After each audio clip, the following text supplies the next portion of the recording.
इस बुलेटिन के प्रायोजक हैं क्लैरिस हॉस्पिटल्स छिंदवाड़ा।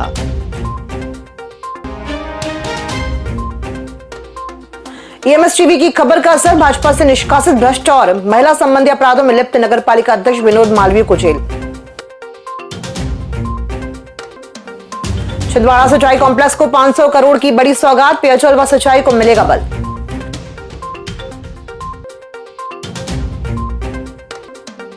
सरकारी कर्मचारी का कोटा सेटिंग बाज उड़ा रहे मजे।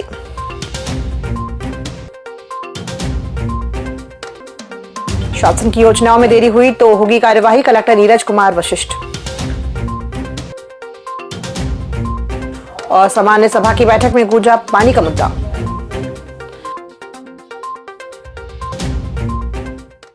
नमस्कार, आप देख रहे हैं छिंदवाड़ा लाइव और मैं हूं आपके साथ कंचन। आइए अब बढ़ते हैं खबरों की ओर। भाजपा से निष्कासित भ्रष्ट और महिला संबंधी अपराधों में लिप्त कोयलांचल के डोंगर परासिया के नगरपालिका अध्यक्ष विनोद मालवीय को न्यायालय ने जेल भेज दिया है। नगरपालिका अध्यक्ष के खिलाफ क्षेत्र की 2 महिलाओं द्वारा दर्ज कराई गई आईटी एक्ट और SC/ST एक्ट की शिकायत के बाद मंगलवार की रात चांदा मीटा पुलिस ने गिरफ्तार किया था। दूसरे दिन बुधवार को पुलिस ने नगरपालिका अध्यक्ष को विशेष न्यायालय एट्रोसिटी सुदीप मिश्रा के न्यायालय में पेश किया, जहां न्यायालय ने फौरन जेल वारंट काटने के आदेश दिए। इसके बाद पुलिस विनोद मालवीय को जिला जेल लेकर पहुंची और उन्हें जेल में दाखिल कराया। सांसद बंटी विवेक साहू के प्रयासों से मध्य प्रदेश के मुख्य बजट में छिंदवाड़ा सिंचाई कॉम्प्लेक्स के लिए 500 करोड़ रुपए की स्वीकृति प्रदान की गई है। इस प्रावधान से दोनों जिलों में बांध निर्माण कार्यों को गति मिलेगी और लगभग 5 लाख एकड़ क्षेत्र में सिंचाई सुविधा विकसित की जाएगी।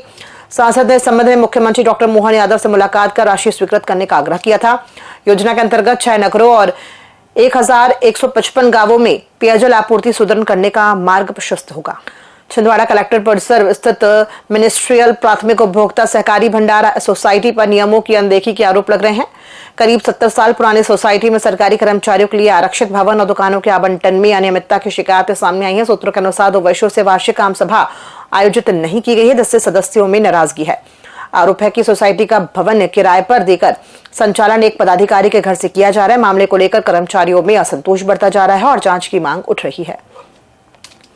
पांडुरा में कलेक्टर नीरज कुमार वशिष्ठ की अध्यक्षता में समय सीमा समीक्षा बैठक आयोजित हुई, जिसमें लंबित प्रकरणों और जन शिकायतों की गहन समीक्षा की गई। कलेक्टर ने स्पष्ट कहा कि शासन की योजनाओं का लाभ अंतिम व्यक्ति तक समयबद्ध और पारदर्शी रूप से पहुंचना चाहिए। राजस्व विभाग के लंबित मामलों, अनुकंपा नियुक्तियों और भूमि संबंधी प्रकरणों पर शीघ्र निराकरण के निर्देश दिए गए। अधोसंरचना कार्यों में लापरवाही पर नाराजगी जताते हुए ठेकेदार पर कार्रवाई के निर्देश भी दिए गए।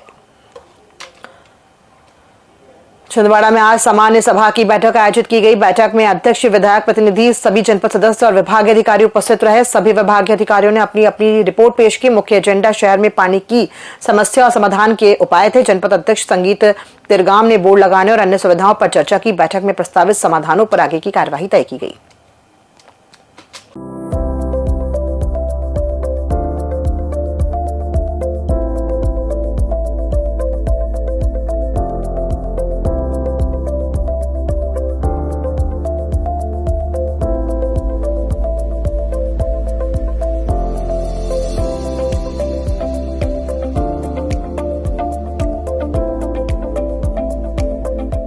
कृषि विज्ञान केंद्र चंदनगांव ने ग्राम मैनीखापा में केंद्र के वरिष्ठ वैज्ञानिक और प्रमुख डॉक्टर उपेंद्र कुमार झाड़े के मार्गदर्शन में पौध किस्म और किसान अधिकार संरक्षण अधिनियम पर एक प्रशिक्षण दिया गया। अंतर्राष्ट्रीय महिला किसान वर्ष को देखते हुए उन्हें विशेष रूप से शामिल किया गया।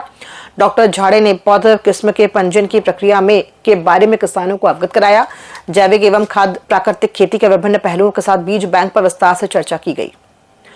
छिंदवाड़ा में IPS कॉलेज छिंदवाड़ा और राजा शंकर शाह विश्वविद्यालय छिंदवाड़ा द्वारा सतत विकास विषय पर अंतर्राष्ट्रीय सम्मेलन आयोजित किया गया। मुख्य वक्ता उमाशंकर पांडे ने कहा कि आजीवन बीमा नहीं बल्कि जल बीमा की आवश्यकता है। सम्मेलन में भारतीय ज्ञान परंपरा के माध्यम से विकसित भारत 2047 के लक्ष्य को प्राप्त करने पर जोर दिया। और आने वाले 25 साल में एक विशाल वटवृक्ष का रूप लेगा। वो जो विचार रूपी बीज है, इसको अपने अंतर मन में बोने का काम आज आपको करना है। ये प्रक्रिया निरंतर 3 दिवस होगी। तमाम तरीके के वैचारिक सत्र होंगे। लगातार उनके मिश्रा जी और जयमनी साहब मेरे लगातार संपर्क में थे। कल तक मेरा तय नहीं था कि मैं आऊँगा कि नहीं आऊँगा, क्योंकि पूछ संचालक जी आज लखनऊ में है और मुझे वहाँ रहना चाहिए था। लेकिन मेरे मन में आया कि जो भारत का भविष्य वो आप है। इसका उद्देश्य यह है कि ये जो हमारा भारतीय ज्ञान, इंडियन नॉलेज सिस्टम मीन्स कि जो भारतीय ज्ञान परंपरा है, ये एंशियंट नॉलेज से मॉडर्न जो सिस्टम्स है, मॉडर्न जो नॉलेज है, उसको कोरिलेट करना है, उसको कनेक्ट करना है, रिकनेक्ट करना है। बेसिकली हमारे जो देश है वह पुरानी ज्ञान परंपरा जो हमारा रहा है, उस पुराने ज्ञान परंपरा के जो हमारे जो पूर्वज रहे हैं और आज के जो जनरेशन है, वो जो जनरेशन उसको नहीं जान पा रहा है। तो जो न्यू टेक्नोलॉजी है और जो ओल्ड हमारा जो ज्ञान है, ओल्ड जो टेक्नोलॉजी है, उसको हमको कोरिलेट करना है, इंटरेक्ट करना है और उसको प्रचार प्रसार करना है विश्व इंटरनेशनल लेवल पे।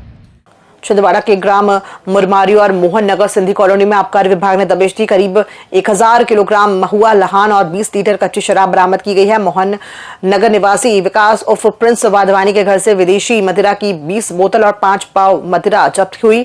कार्यवाही में सहायक आबकारी आयुक्त, वृत्त प्रभारी और विभागीय अधिकारी मौजूद थे।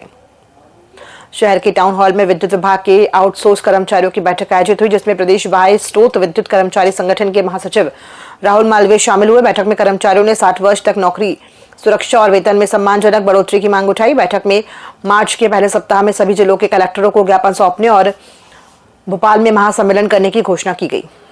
ऊर्जा ही नहीं वरन सभी विभागों के आउटसोर्स कर्मचारी साथी, क्योंकि ये जो निगम मंडल आयोग ये जो बनेगा, ये वैसा ही ठीक मामला रहेगा जैसे वेतन पुनरीक्षण 2023 में जो हमने आंदोलन किया था ना। जन जागरण अभियान के तहत हमारी ये जो बैठक है, इसके पहले आज सुबह बैतूल में, इसके पहले हरदा में और ये तीसरी बैठक छिंदवाड़ा में है ना। इसके तहत हम हमारी मांगों को सरकार के सामने रखना चाह रहे हैं जन जागरण अभियान के तहत। इसमें हमारी प्रमुख मांगें हैं आउटसोर्स कर्मचारियों की जॉब सुरक्षा, जिसमें प्रत्येक आउटसोर्स कर्मचारी जो कि बिजली विभाग के साथ साथ अन्य विभागों के भी है कि जॉब सुरक्षा हो, उनको 60 वर्ष तक नौकरी से ना निकाला जाए। खबरों में फिलहाल इतना ही। दीजिए इजाजत, नमस्कार।